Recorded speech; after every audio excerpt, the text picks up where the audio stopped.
What's up guys? I got a bit of questions around the build from my previous videos, so I wanted to make a follow-up build update on some things that I've learned, upgrades and changes I've made to the build, and particularly around optimizing your single target, how to use your combo, and improving your defenses overall. Now, we are still not using Ingenuity or Ascendancy in these boss kills, so it's still a relatively budget-friendly version.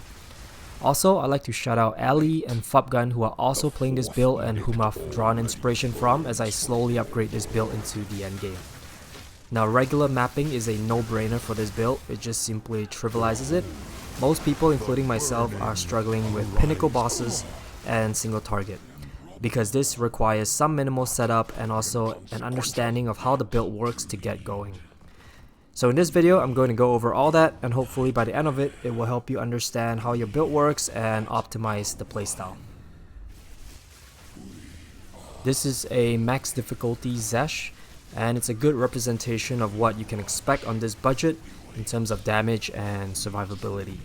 So enjoy, and I'll jump into the build guide at the end of this clip.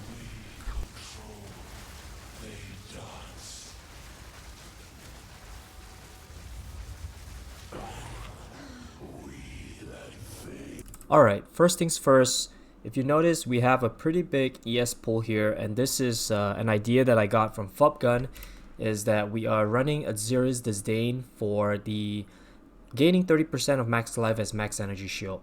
This significantly increases our energy shield and therefore our survivability. Paired with Grim Feast, we get up to 8,000 EHP, and we also have Lucidity here, which is about 10% of our mana, so we have close to 10,000 EHP pool, which makes us really tanky in maps and also against pinnacle bosses.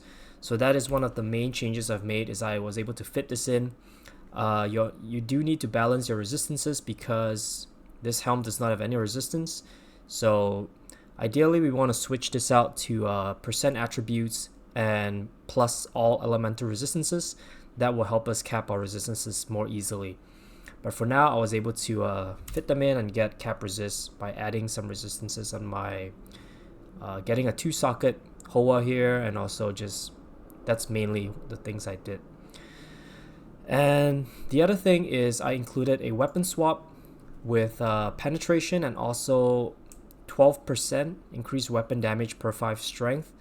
This actually increases your single target quite significantly, and it is mainly against pinnacle bosses when I do this weapon swap. When I swap my weapons, I basically deactivate my heralds because they are useless against pinnacle bosses, and I activate Casting Shock with Eye of Winter. And I'll go over the gem setup in a bit, but that's the main changes. And then my first weapon is still the same with triple attack speed runes, just so I can attack quickly. So that is the main gear changes that I've made that made us very tanky here. The next thing is I also changed our Ascendancy. I dropped gem studded because I find that we're no longer needing to use Storm Wave, so we're just using Tempest Flurry, and there's no need for the additional support gems. So I ended up grabbing Advanced Thaumaturgy instead for the reduced mana cost, which helps the build out a lot. And then for passive tree, everything is the same except we got some new jewels that have maximum energy shield and intelligence as a corruption. This is just to get more energy shield. As you can see, something like this gives us like 200 to 300 energy shield, so it's quite a lot. Same here, this is if possible, getting a corrupted jewel with attribute implicit helps a lot. This is mana regen, same thing here, and then we're getting some crit notes here. We are slowly speccing into crit as well, though it's not optimized, it's far from optimized. In fact, there's still a lot of crit damage that I have to get on my jewels to really get the best out of crit. And here we're grabbing the crit wheel here. Lucidity for more tankiness, has intelligence as well. But prior to this, I was going all the way here to get this jewel socket. I realized it was inefficient, so I dropped that, and that allowed us to get some crit. And then up here, this is dexterity, maximum energy shield as well. And then this patient barrier is very important. 60% increased maximum energy shield. I'll just show you what we have. If we refund that, we go from 2800 down to 2100. So this is huge in terms of survivability. So I'll definitely grab that. Okay. So the next thing, excuse me, the next thing I want to go over is the gems. So as I said, we are only using Templar's Flurry, and this is our tooltip, 132,000.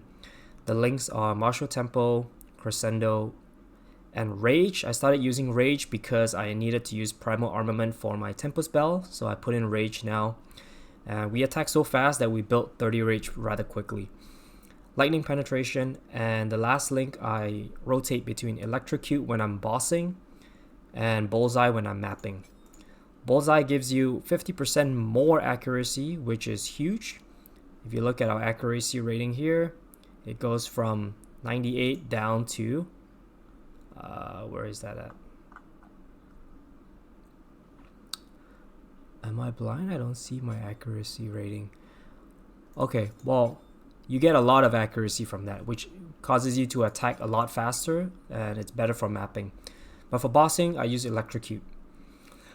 Tempest Bell is linked to Conk Effect, Close Combat, Primal Armament, Overabundance, so we can use an extra bell, and Rising Tempest. Charge Staff, same thing, Persistence, Lightning Exposure, and then I'm using Dual Exposure, Lightning and Coal, as well as Strip Away. The Coal honestly is useless at this point. It only comes in handy once you're able to get an Against the Darkness with increased intelligence and extra damage as Coal as extra damage. That once you have that jewel, you get a bunch of Coal damage. That's when this gem comes in handy.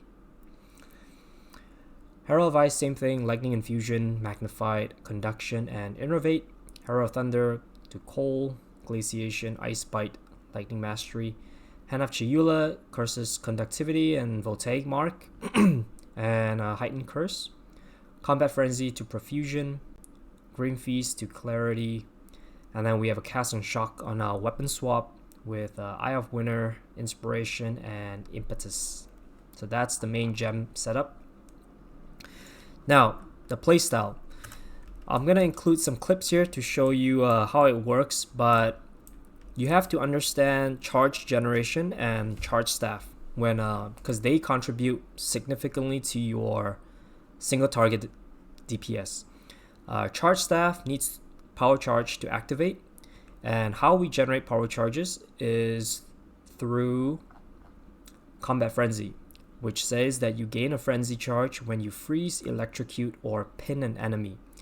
And we're converting the frenzy charge to a power charge through resonance. So that's the main idea.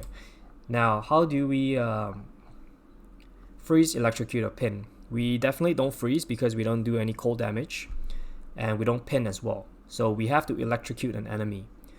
And let me back up a second. We don't freeze. I'm talking again, mainly against pinnacle bosses. We're freezing when we're mapping through Herald of Ice, but when we are fighting a pinnacle boss, we do not freeze them. So we have to rely on electrocute. And the way we do that is we attach electrocute to Tempest Flurry. This will cause your Tempest Flurry to electrocute the enemy and therefore give you a power charge. And then once you have your power charge, you have to keep an eye on the top there. That's when you are able to activate your charge staff. Charge staff grants you a bunch of added lightning damage, and most importantly, it has the shockwave portion, which deals lightning damage and it's able to shock as well. So basically it adds a layer of offense on your weapon that allows you to shock and then cause lightning exposure, and it significantly increases your DPS. So you have to make sure to electrocute the enemy to generate a power charge, which then charge staff will consume to grant you a bunch of extra damage. Alright, so in this clip you can see this is the max level Zesh kill. On the top here, you have to pay attention to your power charge, which is this icon right here, and this icon is the charge staff icon. You want to make sure that you have this icon up whenever you are dealing damage to the boss. So because the breach boss has a bunch of mobs that you kill on the way to the boss, we end up generating a lot of power charges and we have this up. So this is a little different from the Arbiter kill, for example, where you go into the arena and you have to fight the boss right away. So I'll go over that in a second, but for here, we have Charge Staff. So as you can see, I did a weapon swap in a second here to get my cast on Shock setup going. And then I have some remaining power charge, which I will consume to grant my Charge Staff buff right here. So you see that now I have 33 seconds of Charge Staffs up. So I'm ready to go right now. And the first thing we want to do when we start a fight is we want to hit them with a Hand of Chayula to curse them with Conductivity as well as Voltaic Mark. So when the boss responds, I'm going to blink curse them, and you see the icon up here. This is Conductivity, minus 38% resistances, and then this is the exposure that we curse them with. So we're going to blink to them, hit them once, and once you see this icon, you're going to start going around on Tempest Flurry until your bell is available, which it is right now. And then you drop the bell, and then now you can see we have Shock on the boss along with Conductivity, Cold Exposure, Lightning Exposure. And then this is the freeze buildup, and this one here is Electrocute. So we have all our debuffs on the boss, and that's when you drop your bell and you just hold down your Tempest Flurry button. In this case, it's my left click. And the bell will go away rather quickly, so you want to hold down your bell as well. So Q and left click in this case, and then just go to town with your damage. And then make sure to avoid like these mechanics, because they do kill you. But the boss will get frozen, get stunned, and you just drop the bell, Tempest Flurry. And then again, make sure Charge Staff is up. We have our Rage. And if you need to consume your Charge Staff, again, you can consume the power charges here, but we are still good. So these are the things you have to pay attention to.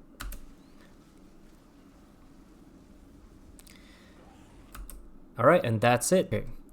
So for the Arbiter kill, it's a little different, where we enter the fight and we have nothing right now. So you have to start hitting the boss with your Tempest Flurry to generate power charge. That's the first thing we want to do. So as you see, I just go around, and I even curse the boss with a Hand of Chayula to get some Conductivity going so that my Tempest Flurry deals more damage. Alright, now we got our first power charge. So we are going to consume it with Charge Staff to grant the bonus right here. And now you can start dropping your bell and just go into town with your Tempest Flurry.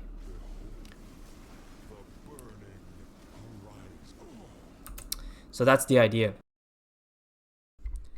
So to summarize, first we want to curse the enemy with Hand of Chayula, followed by Tempest Flurry to generate power charges, and then we would consume the power charge with Charge Staff, and then we drop the bell over the boss and we hold down Tempest Flurry, and keeping our cursor over the boss to avoid moving around, and finally we keep dropping the bell as needed. So hopefully that was helpful. Now before I end the video, I'm going to showcase a Citadel boss right here. So we're going to run this real quick on a T16, and this is max boss level and all that stuff, just to showcase the mapping potential of this build. It trivializes literally all content, including Citadels. So I expect it to get nerfed, but it seems like it's not anytime soon. So same thing here, we are going through, we're getting power charges, and then we're building up. So as you can see, we are quite tanky. We're able to tank some of those explosions, and we're just gonna speed run through this map to get to the boss.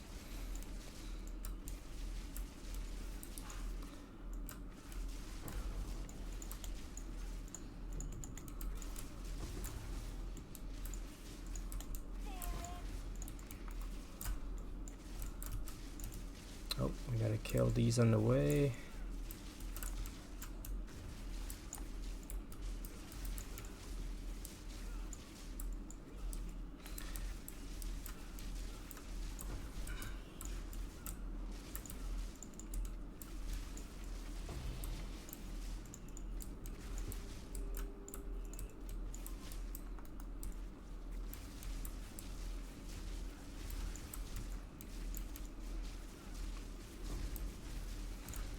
So yeah, let me know what you think in the comment section below. How do you feel about this build? Are you playing it as well?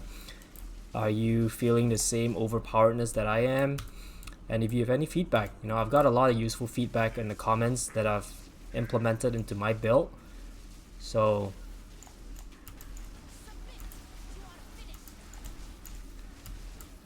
yeah, definitely appreciate all the comments that you guys leave. So yeah, that was the DPS for the first phase. And again, keeping up your charge staff. You get used to it. Initially, I wasn't that mindful of it as well, but eventually you get used to it. So yeah, that's the Citadel boss. This is a T16, and it's nothing for this build. So hopefully you enjoyed the video, and I'll see you guys soon. Bye.